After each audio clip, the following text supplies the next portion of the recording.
So let's discuss this further with Noura Erakat. She's a human rights attorney and author and joins us now from our Washington studio. Noura, first of all, your reaction to these early results, exit polls? I think there's a lot to be said analytically about the polls and what it means for Israel's domestic considerations. But what's most important as a Palestinian watching this is that the 5 million Palestinians who will endure Israel's governance in the aftermath of these elections were not allowed to cast a vote today, which should tell us everything we need to know about Israel, as well as the international community's normalization of its racist exclusion of Palestinians. Consider the Jordan Valley annexation, for example. That's in the West Bank. There are 3.7 million Palestinians in the West Bank. This is affecting their lives. 60,000 Palestinians in the Jordan Valley. They have no say in what happens there.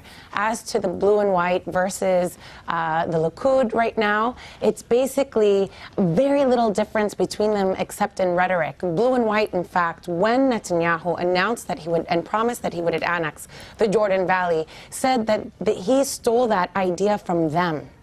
So this isn't about two alternatives in terms of the fate of the peace process or the future of peace or the future of Israel. This is about Likud, which is a right-wing religious party, and about Blue and White, which is a right-wing secular party. And it spells doom for Palestinians regardless of how we cut it. And it hasn't even been discussed, which is very telling.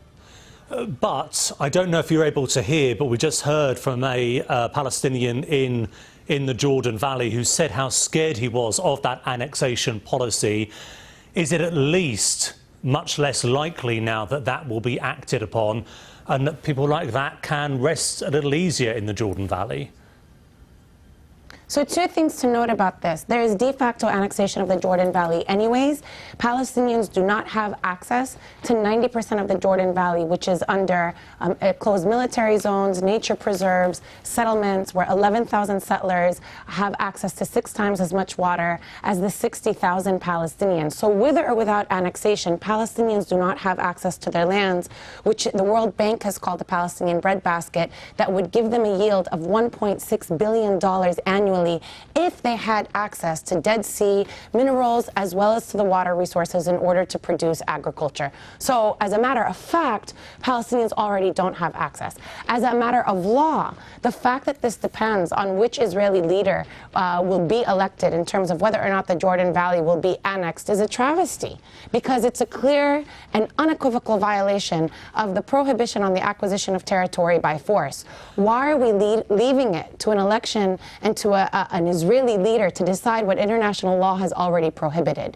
So yes, the Palestinian farmer has every right to be fearful, but the greatest fear comes from the apathy of the international community that has written this off as a domestic issue rather than an affront to the entire international community and world order, frankly.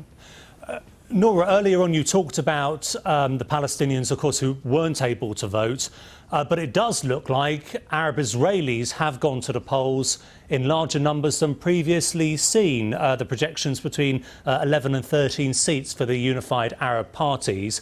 Would that be a significant shift in your eyes?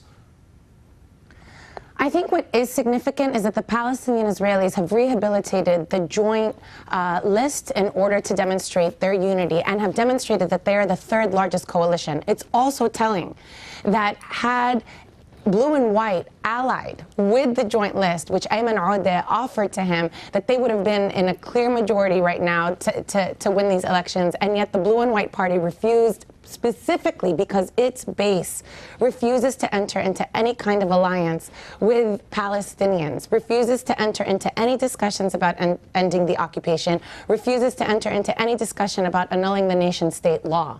So it's very exciting that the joint list has increased and demonstrated its power, but the fact that they're the third largest coalition and yet will not be part of any government arrangement tells us again what we need to know about Israel's racist exclusionary policies, where they'd rather not have a majority in government rather than have to make an alliance with Palestinians. OK, Noura Erakat, we have to leave it there, but thank you very much for your time.